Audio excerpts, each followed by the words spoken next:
నాగరికత ఇది నా కవిత. నాగరికత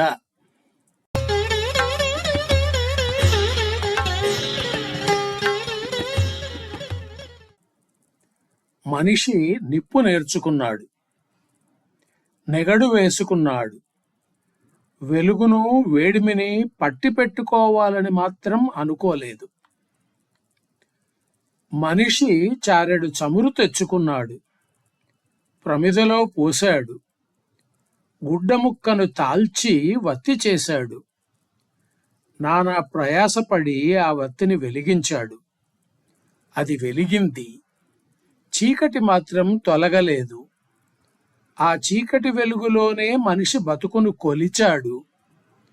దీపం కొడిగట్టింది, కొండెక్కింది. మరుసటి నాడు మనిషి దీపానికి మరింత చమురు చేర్చాడు.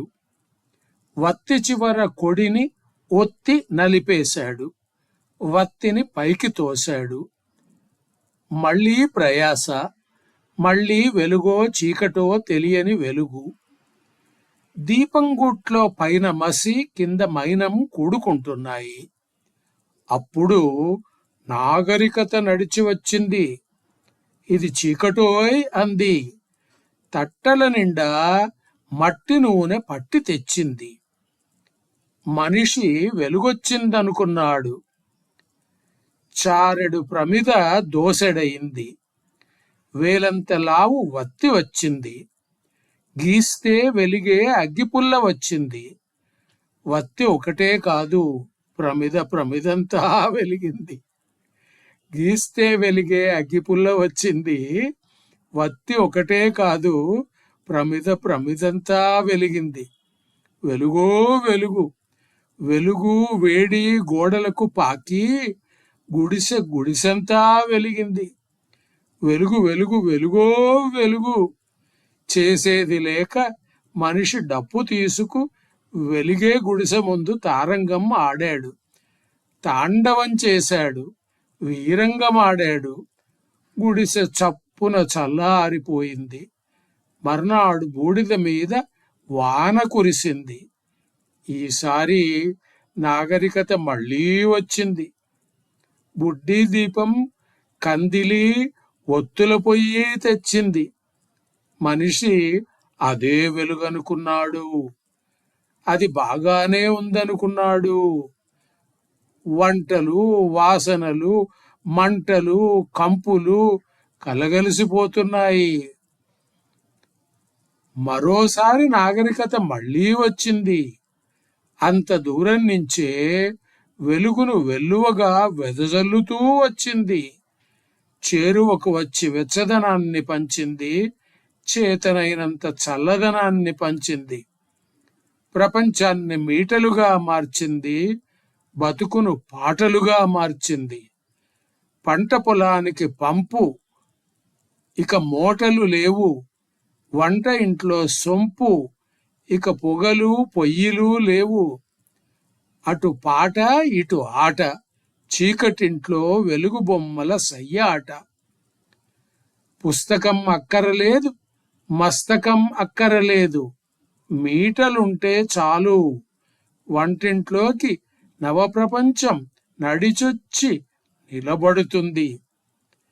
నిలబడ్డ మనిషి నిలబడ్డట్టే నేల 4 చెరుగులా తిరిగొస్తాడు. మనిషికి ఇప్పుడు చీకటి జ్ఞాపకం లేదు.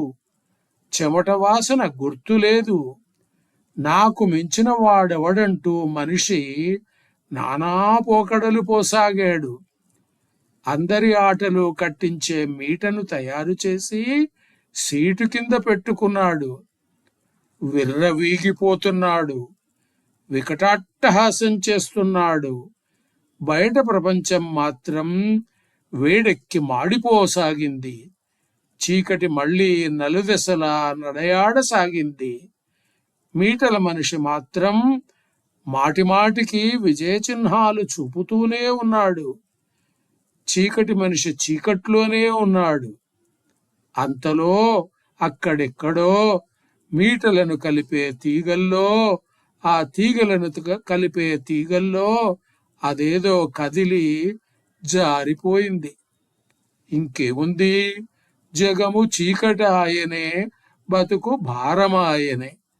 మనిషి చెమటలు కక్కుతున్నాడు. ఎండలో మంచు కొండలను మైమరిపించే మీటలు అప్పుడిక మాటలు వినవు గదా మరి.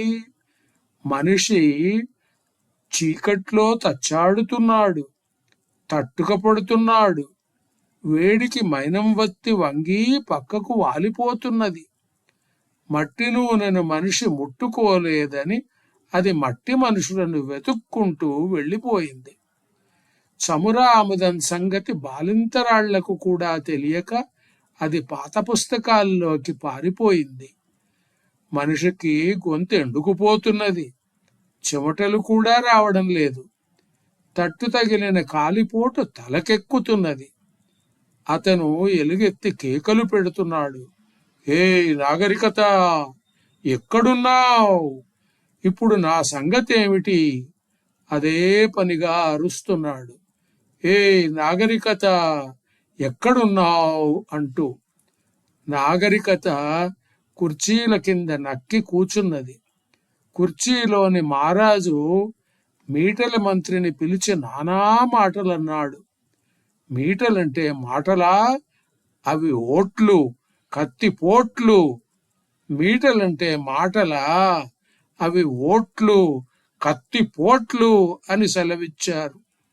మనిషి మాత్రం దారేమిటో తెలియక తచ్చాడుతూనే ఉన్నాడు. నాగరికత నక్కిన చోటి నుంచి బిక్కచూపులు చూస్తున్నది. నాగరికత నక్కిన చోటి నుంచి బిక్కచూపులు చూస్తున్నది.